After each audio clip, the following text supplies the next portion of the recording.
pour dire je vais gagner je pense que je peux gagner parce que gis nga li xew ci biir APR. man su ma nekkoon candidat wala parti bi am candidat dina wane différence ak dina def différence parce que dina am avantage comparatif Sénégalais na mën nañu socialiste ak seen élégance républicaine seen courtoisie seen finesse seen rapport sain avec l'argent le pouvoir seen rapport respectueux avec les citoyens. te mun nañu jàpp ni. loolu socialiste dafa namaat nguur gi. non Sénégal parti socialiste parti vocation mooy conquérir nguur gi pour liggéeyal Sénégal. parce que nguur du fin en soi moyen la pour servir ses semblables et entrer dans l'histoire laisser des marques positives et des traces inoubliables donc man loolu laa jàppoon.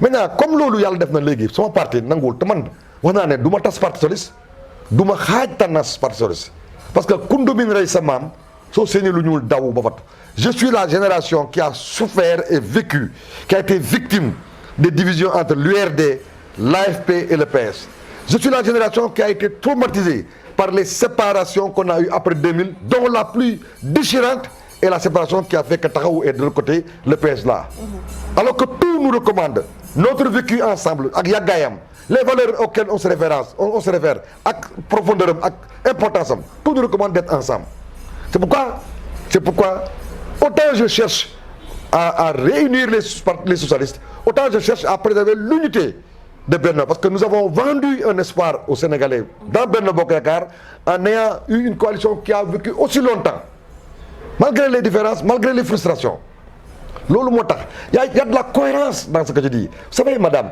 c'est de la cohérence que naissent les grandes choses et nous sommes dans un tournant tant le Parti socialiste que le Benno que le Sénégal nous sommes à un tournant et c'est dans les tournants qu'on reconnaît les grands hommes les hommes de valeur en tout cas je voudrais faire partie moi de ces grands hommes de ces hommes de valeur c'est pourquoi j'ai toujours dit je ne peux pas vouloir être l'homme des grandes tempêtes rédemptrices et être en même temps je ne voudrais pas être l'homme des grandes tempêtes rédemptrices et être en même temps l'homme des basses manœuvres j'ai dit on m'a entendu mais je reconnais la loi de la majorité je m'en soumets mais demain fera jour parce qu'après la présidentielle le Parti socialiste et les idéaux du Parti socialiste survivront tel Sisyphe je continuerai à me battre dans le parti pour réunir les socialistes c'est pourquoi j'ai lancé ici et maintenant l'idée de l'union socialiste pour réconcilier tous les socialistes mais comme buy taw doo fa bere et ñëpp jàpp nañ seen heure la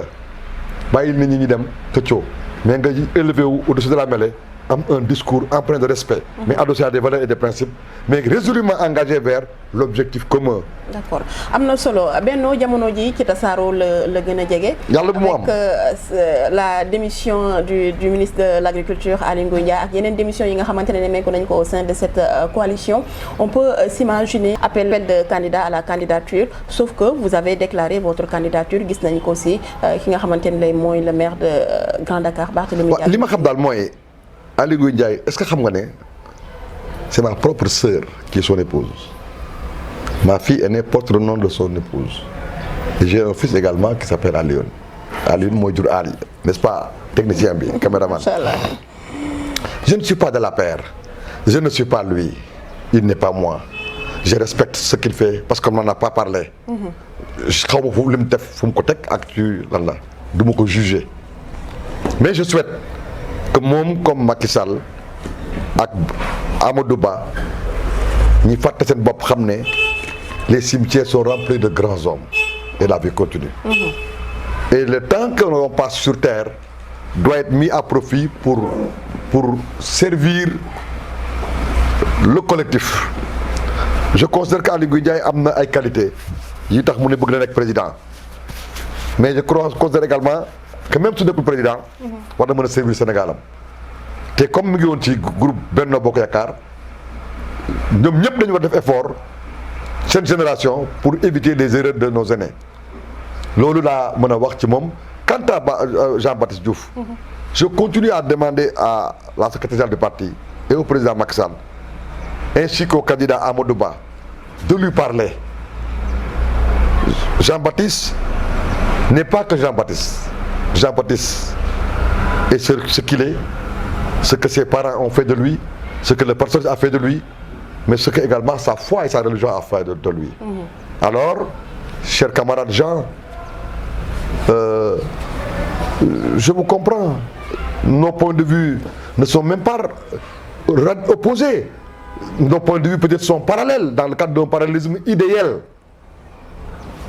Le jeune frère que je suis et qui te connaît bien te dit en mémoire, en référence à Ousmane Tanor Dieng, nous avons tellement fait ensemble, tellement vécu ensemble qu'il n'est pas temps de se séparer. Vous avez le droit de marquer votre différence et de vous faire remarquer. Mais le parti de Senghor a été toujours un parti de retrouvailles après les séparations, de compromis dynamiques, de fusion-absorption. Benno n'en est pas un, mais Benno est une expérience admirable, remarquable. Malgré les limites de votre démarche, malgré les erreurs imputables à la direction du parti, y compris ce que moi-même je vis, je nous invite à plus d'humilité. Et nous sommes déjà un peu âgés, vous comme vos cadets, moi-même et d'autres, nous avons dépassé la cinquantaine. Le temps utile pour nous, c'est le temps de l'addition des forces. Parce que la perspective pétrolière, gazière du Sénégal, le redoutable phénomène du djihadisme et des instabilités qu'on voit ça et là, le vivre ensemble qu'il nous faut préserver, ensuite la nécessité pour les socialistes de se souvenir que nous avons une responsabilité ci li mën a sàmm stabilité paix ak jàmm Sénégal, parce que réew mi ñoo ko yóbbu indépendance ti ko tojul géej gi débordewul xeexuñu dañoo dialoguer convaincre sans contraindre. ñi dem fédération du Mali sottiwul ñu teqali ko ci jàmm. waaw mais ñun mënuñu nekk ndono ñooñu héritier ñooñu bu noppi nekk fi ñu dañuy régler problème au forceps. Non, et puis il faut apprendre de ce qui nous a valu notre défaite de 2000 et ce qui nous a maintenu dans cette situation où chaque jour on régresse. Parce qu'une partie ça va. La politique ce n'est pas la division, ce n'est pas la soustraction. La politique c'est la multiplication ou l'addition. Chers gens, chers camarades socialistes, quels que soient les désaccords, privilégions la contradiction fondamentale et factorisons par zéro les contradictions secondaires, parce qu'il arrivera un moment où, après avoir résolu la contradiction secondaire, générale, fondamentale, eh bien, les contradictions secondaires, comme par un effet d'entraînement, seront réglées. Et voilà. Un appel solennel lancé au maire de Grand Dakar, Jean-Baptiste Diouf. Mais du fond du cœur socialiste. D'accord, mais néanmoins récemment avec le maire de Dakar, Barthélémy Diaz, gisoon nañu ko mu defoon ab sortie doon sàkku ci famille socialiste bi ngir ñu bootu ci candidature bu Khalifa Sall mi nga xamante ne kenn la ci njabootu PS yore partem avec Barthélémy Diaz ak candidat à la candidature yi nga xamante ne gis nañu ko au sein de cette parti qui est le parti socialiste. Madame, j'ai dit tout à l'heure que c'est mon objectif. Je crois que mission de ma génération, les plus jeunes que moi, c'est benn les Benno waaye itam union socialiste dajale socialiste. loolu du ma ko bàyyi tey du ma ko bàyyi ëllëg damay def ba fa ma ci mën a yem rek keneen jël flambeau bi di continuer wala ñeneen jël ko. Barthélémy Diaz il vous dira que il vous confirmera que sama buntu kër autour de ce que les Sénégalais aiment partager ensemble, un goûter ou un thé ou un verre de boisson, voilà, qui vous détend.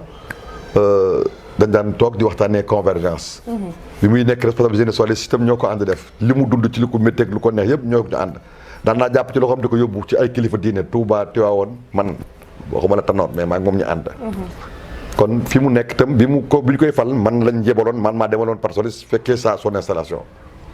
du ñuy gisee bëriwul waaye amuñu xaar ma yàlla naw naa ko respecté naa ko. Et je sais également que il a le sens des opportunités. Un jour viendra, j'expliquerai pourquoi je dis ça. Surtout en tenant compte des derniers événements politiques qui par le biais du dialogue politique, ont abouti à ce que l'on a vu aujourd'hui. Mais ça fait ce que je veux dire.